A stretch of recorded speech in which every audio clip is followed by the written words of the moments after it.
सभी को good morning. आज का हमारा टॉपिक है पल्वन। आज हम लोग पल्वन के बारे में विस्तार से पढ़ेंगे। तो सबसे पहले हम लोग पल्वन का अर्थ समझेंगे, उसका आशय समझेंगे, उसके बाद में फिर उसकी परिभाषा समझेंगे, उसके बाद में फिर पल्वन करते समय ध्यान देने उसका क्या नियम होता है ना। पल्वन करते समय जो भी नियम होता है उस नियम के बारे में लाइन बाय लाइन हम लोग विस्तार से अध्ययन करेंगे। तो सबसे पहले हम लोग शुरू करते हैं पल्वन का अर्थ। ठीक है, तो पल्वन का अर्थ ना, पल्वन को और किस नाम से जाना जाता है या पल्वन का और क्या दूसरा नाम है। तो पल्वन को और क्या कह सकते हैं, विशदीकरण भी कह सकते हैं ना, विशदीकरण और विस्तारण भी कह सकते हैं। और पल्वन का अर्थ बोलेंगे तो क्या है, बढ़ाना या विकास करना, ये इसका मूल अर्थ है ना। मतलब छोटा रूप से क्या रहता है, छोटा रूप से बड़ा होना या उसका छोटा रूप से बढ़ना। जिस प्रकार से बीज को मिट्टी में बोने के पश्चात जब वह पनपता है तो क्या होता है, पानी, धूप तथा वायु के संपर्क या उसके वायु के संपर्क से वह क्या होता है, उसका रूप, रस और गंध से युक्त होता है। तभी वह बीज क्या होता है, पौधे से फिर क्या हो जाता है, वो पेड़ के रूप में क्या हो जाता है, पल्वित हो जाता है ना। इसी प्रकार से कुछ विद्वान तथा लेखक अल्प शब्दों में बहुत अधिक भाव, विचार या अर्थ को अभिव्यक्त करने में क्या होते हैं, पारंगत होते हैं। जैसे हिंदी के कवि, एक महान कवि हैं बिहारी, जो अपने दोहों से ना, केवल वो 2 लाइन से बहुत अधिक भाव प्रकट करने का उसके में एक सक्षम क्या है बोलना चाहिए, मतलब वो गागर में सागर भरने का उसमें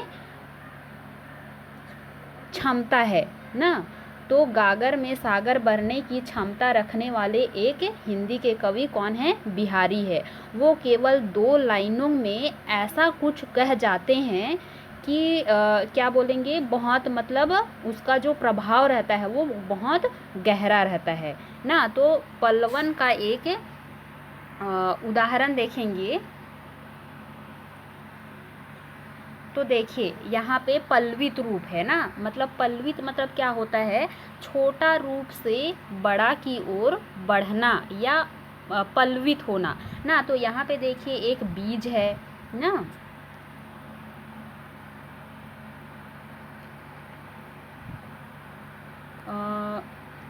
ये बीज है, देखिए ये केवल बीज है। उसके बाद में फिर बीज से थोड़ा सा यहाँ पे अंकुरित हुआ है ना, ये यहाँ पे अंकुरित हुआ है। फिर अंकुरित होने के बाद में फिर ये थोड़ा सा ये इसका निकल रहा है। उसके बाद में फिर ये निकलने के बाद में इसका क्या हो रहा है, इसका ये जो जड़ निकला, उसके बाद में फिर तना आ रहा है ना। उसके बाद में फिर उससे आगे और बढ़ा है यहाँ पे उसका तना। उसके बाद में फिर इसमें 2 जो पत्ता है ना, 2 पत्ता इसमें पल्वित हो रहा है, यानी कि छोटा रूप से क्या हो रहा है, वो मतलब बड़ा हो रहा है ना, पल्वित हो रहा है। उसके बाद में फिर यहाँ पे देखिए 2 पत्ता निकाल करके फिर वो और बड़ा हो जाएगा ना। इस तरह से छोटा जो बीज रहता है, उसके बाद में फिर उसमें 2 पत्ता आता है, फिर उसमें तना मतलब बड़ा होता है। उसके बाद में फिर वो पौधा बनता है, पौधा से और क्या, पेड़ का रूप होता है। मतलब इस तरह से ये इसमें क्या है, पल्वित हो रहा है, मतलब छोटा से क्या हो रहा है, बड़ा हो रहा है या बढ़ रहा है। तो पल्वित का मुख्य रूप से अर्थ हम लोग समझेंगे तो क्या होता है, छोटा से बड़ा होना या विकास करना होता है ना। उसके बाद में फिर हम लोग पल्वन का हम लोग क्या पढ़ेंगे, परिभाषा पढ़ेंगे ना। तो परिभाषा में क्या है, डॉक्टर नरेश मिश्रा के शब्दों में ना, डॉक्टर नरेश मिश्रा के शब्दों में देखेंगे तो यहाँ पे देखिएगा परिभाषा में ना, कोई भी विद्वान मतलब परिभाषा बोलते हैं या लिखते हैं तो फिर क्या करते हैं, इन्वर्टेड कोमा में बंद करते हैं ना। तो यहाँ पे आप लोग परिभाषा जब भी लिखेंगे किसी विद्वान के अनुसार ना, तो आप लोग हमेशा इसमें क्या करेंगे, इन्वर्टेड कोमा ना, डबल इन्वर्टेड कोमा में इसको बंद करेंगे। रुकिए, यहाँ पे 3 हो गया है। हाँ, तो इस तरह से आप लोग इन्वर्टेड कोमा में बंद करेंगे। तो डॉक्टर नरेश मिश्रा के शब्दों में क्या है परिभाषा, पल्वन मतलब पल्वन के लिए क्या परिभाषा दिए हैं उसके बारे में देखेंगे। किसी भाव गुंफित सूत्रात्मक वाक्य को साधारण व्यक्ति के लिए बोधगम्य बनाने हेतु किए जाने वाले विस्तार को क्या कहते हैं, पल्वन की संज्ञा दी जाती है। ठीक है, तो परिभाषा को हम लोग जिस विद्वान जैसे बोले रहते हैं वैसा ही उसको लिखा जाता है ना। जब इन्वर्टेड कोमा में बंद रहता है तो उसके अंदर जो भी विचार रहता है किसी विद्वान के द्वारा जो कहा गया रहता है, उस परिभाषा में हम लोग कुछ भी परिवर्तन नहीं ला सकते हैं ना। जो जैसा बोला रहता है वैसा ही उसको लिखा जाता है ना, उसमें हेर फेर नहीं किया जाता है। तो आप लोग पल्वन का परिभाषा देख लेंगे पल्वन नरेश मिश्रा के शब्दों में, ये जो परिभाषा दिया हुआ है इस परिभाषा को। ठीक है, उसके बाद में फिर आगे हम लोग पढ़ेंगे पल्वन करते समय किन किन नियमों का पालन करते हुए क्या किया जाता है, पल्वन किया जाता है ना। तो देखिएगा, सबसे पहले नियम क्या है कि जो भी सूक्ति दिया रहता है ना, जो भी सूक्ति दिया रहता है या उक्ति दिया रहेगा या कोई वाक्य दिया रहेगा, ठीक है, उस वाक्य को सबसे पहले क्या नियम का पालन करते हुए पल्वन किया जाता है, सबसे पहले उस सूक्ति को क्या किया जाता है, पढ़ा जाता है ना। सबसे आप लोगों को यदि परीक्षा में पल्वन करने के लिए दिया जाए तो सबसे पहले आप लोगों को उस सूक्ति या उक्ति या जो भी वाक्य दिया होगा ना, कम मतलब संक्षेप में दिया रहता है, उसको विस्तार करना रहता है। तो सबसे पहले जो भी दिया रहता है ना, उसको क्या करना रहता है, सर्वप्रथम उस सूक्ति को क्या करना रहता है, पढ़ना रहता है। ठीक, ये हो गया। उस सूक्ति या वाक्य को सर्वप्रथम पढ़ेंगे। उसके बाद में फिर सेकेंड नियम क्या हो जाएगा, उस सूक्ति या उस वाक्य का अर्थ समझने का प्रयास करेंगे। ठीक है, उस सूक्ति के मूल अर्थ को समझकर उस पर क्या करेंगे, चिंतन मनन करना चाहिए, जिससे उसमें निहित अर्थ अथवा विविध भाव पूर्णतया स्पष्ट हो जाए ना। सबसे पहले पढ़ेंगे, उसके बाद में फिर सेकंड नियम में क्या करेंगे, उस सूक्ति का अर्थ समझेंगे। अर्थ समझने के बाद में फिर अगला नियम क्या करेंगे, ये जो तीसरा नियम है, लेखक का उद्देश्य तथा प्रसंग को ध्यान देना। मतलब उस सूक्ति में ना, जो भी सूक्ति दिया हुआ है उस सूक्ति में लेखक या लेखक का उद्देश्य क्या है, ये उद्देश्य या प्रसंग, मतलब उसमें लेखक क्या बोलना चाह रहा है या क्या कहना चाह रहा है ना। उसमें मतलब छोटा रूप में दिया हुआ है, तो उस रूप में क्या उद्देश्य और क्या प्रसंग है, इस चीज़ के बारे में ध्यान देना है और समझना है और उसमें सोचने का क्या करना है, प्रयास करना है। ठीक, उसके बाद में फिर चौथा नियम क्या हो जाएगा, ये चौथा नियम में मूल विषय से संबंध हो ना। मूल विषय से संबंध हो मतलब वो जो सूक्ति दिया हुआ है ना, वो सूक्ति दिया हुआ है, वो सूक्ति का मूल विषय क्या है ना। वो जो लेखक है, सूक्ति दिया हुआ है, उस सूक्ति में लेखक किस विषय क्षेत्र में कहना या किस विषय क्षेत्र से संबंधित वो जो मूल सूक्ति है वो है ना। तो उस सूक्ति का जो विषय वस्तु है, उस विषय वस्तु का जो मूल विषय है, वो मूल विषय किस विषय से संबंधित है, उसको क्या करना है, जानना है ना।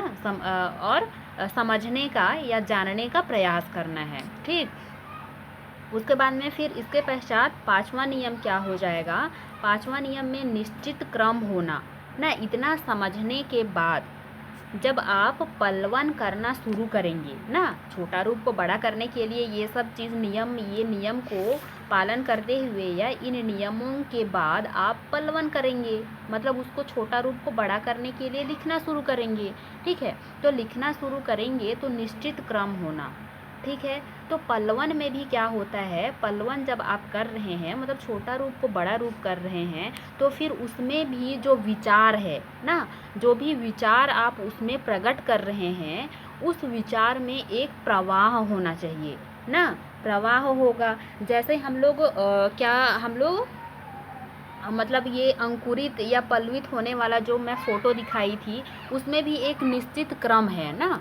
देखिए इसमें भी निश्चित क्रम है। देखिए यहाँ पे ये क्या हुआ, मतलब छोटा रूप ना, छोटा रूप, उसके बाद में फिर छोटा से ये थोड़ा सा ये बड़ा हुआ, फिर ये, इसमें भी एक क्या है, क्रम है ना। इसमें देखिए 2 पत्ता निकला, 2 पत्ता के बाद में फिर थोड़ा बढ़ेगा, फिर इसमें और पत्ते आएंगे, फिर इसमें इसके शाखाएं आएगा ना, शाखा मोटा होगा, फिर पौधा बनेगा, फिर पेड़ बनेगा। इस तरह से इसमें भी क्या है, एक क्रम है ना, इसमें भी क्रम है।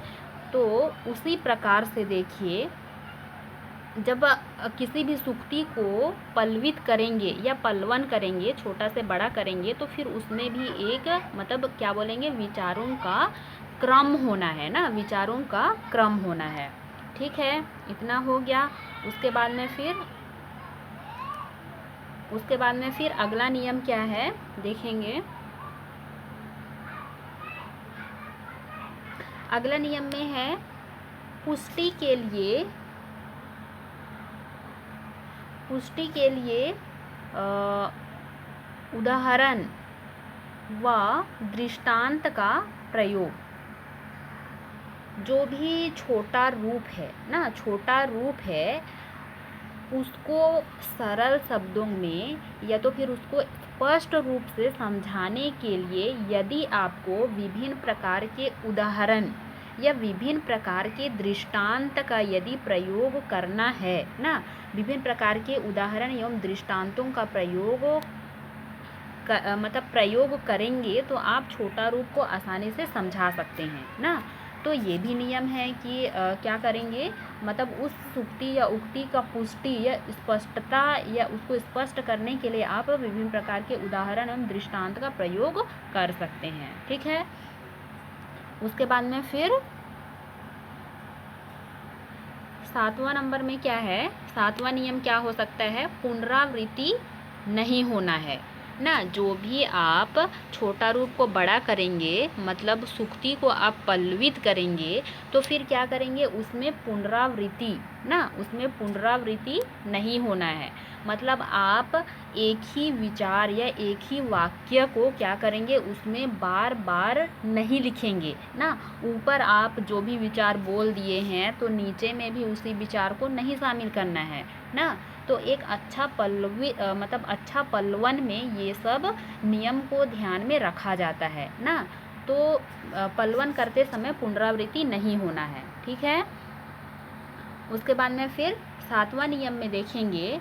तो 7वां नियम में क्या है कि जब भी आप पल्लवन कर रहे हैं ना, जब भी आप पल्लवन कर रहे हैं तो फिर भाषा कैसा होना चाहिए ना, ये भी तो आपको, इस नियम को भी तो आपको ध्यान में रखना है ना। जब भी आप छोटा रूप को बड़ा कर रहे हैं या किसी भी सूक्ति उक्ति वाक्य हो उसको आप विस्तार पूर्वक समझा रहे हैं, तो फिर भाषा आपका कैसा होना है, सरल होना है। ठीक है, भाषा सरल हो और सुबोध हो और प्रवाहमयी होना चाहिए, जिससे आपका पल्लवन किया हुआ जो मतलब आपका जो किया हुआ पल्लवन है, उस पल्लवन को पढ़ करके कोई भी व्यक्ति आसानी से क्या कर सकते हैं, आसानी से उस सूक्ति उक्ति का मतलब उसका भाव आसानी से समझ सकते हैं ना।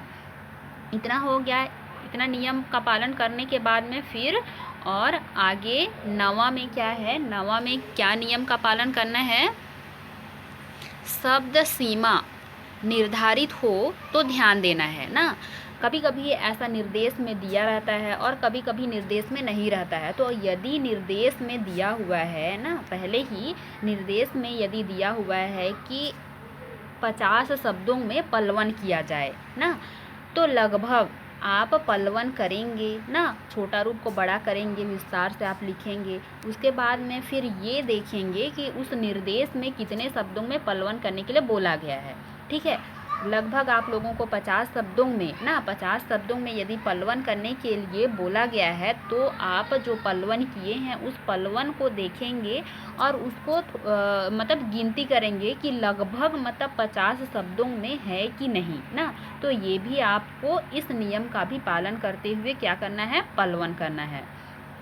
ठीक है, तो शब्द सीमा को ध्यान में रखते हुए क्या करना है, पलवन करना है ना। उसके बाद में फिर अंत में क्या करना है, आलेख है ना, जो भी आप तैयार किए हुए हैं, जो आप पल्लवित करके जो तैयार किए हुए हैं, उस तैयार किए हुए आलेख को आप पुनः पढ़ेंगे ना, पुनः पढ़ेंगे और ये देखेंगे कि उसमें जितना निर्देश बोला गया है ना, जितना लिखने के लिए बोला गया है मिनिमम ना, उतना मतलब लगभग उतना आप लिख चुके हैं कि नहीं ना। और ये पुनः पढ़ेंगे तो आपको ये समझ में आ जाएगा कि आपका पलवन ठीक ठाक है कि नहीं ना। यदि उसमें अनावश्यक बात यदि शामिल हो गया है और आपका पलवन मतलब जितना निर्देश में बोला गया है उसमें से अधिक हो गया है ना, तो आप अनावश्यक बातों को उसमें से आप हटा सकते हैं। और आपका मतलब पलवन थोड़ा सा कम हो गया है ना, तो उसमें आपका मतलब मुख्य विषय मतलब मुख्य जो बात है या आपको कहना चाहिए उसमें स्पष्टता आपको शामिल करना चाहिए। यदि ऐसा वाक्य या ऐसा विचार छूट गया हो तो ऐसे विचारों को फिर से आप क्या कर सकते हैं, शामिल कर सकते हैं ना। तो इतना करने के बाद में आपका पूरा क्या हो जाएगा, पलवन तैयार हो जाएगा। ठीक है, पलवन तैयार हो जाएगा। और पलवन करते समय आपको ये भी रखना है, ये भी ध्यान में रखना है या ये भी नियम होता है ना कि पलवन परिच्छेद में नहीं होना है ना। पलवन हमेशा एक ही परिच्छेद में या एक ही पैराग्राफ में होता है, इसमें पैराग्राफ चेंज नहीं किया जाता है। ठीक है, तो इन सभी नियमों को ध्यान में रखते हुए या इन नियमों का पालन करते हुए एक अच्छा पलवन आप लोग कर सकते हैं। ठीक, तो ठीक है, आज के लिए इतना ही। उसके बाद में फिर अगला टॉपिक अगले दिन पढ़ेंगे। ठीक है, थैंक यू।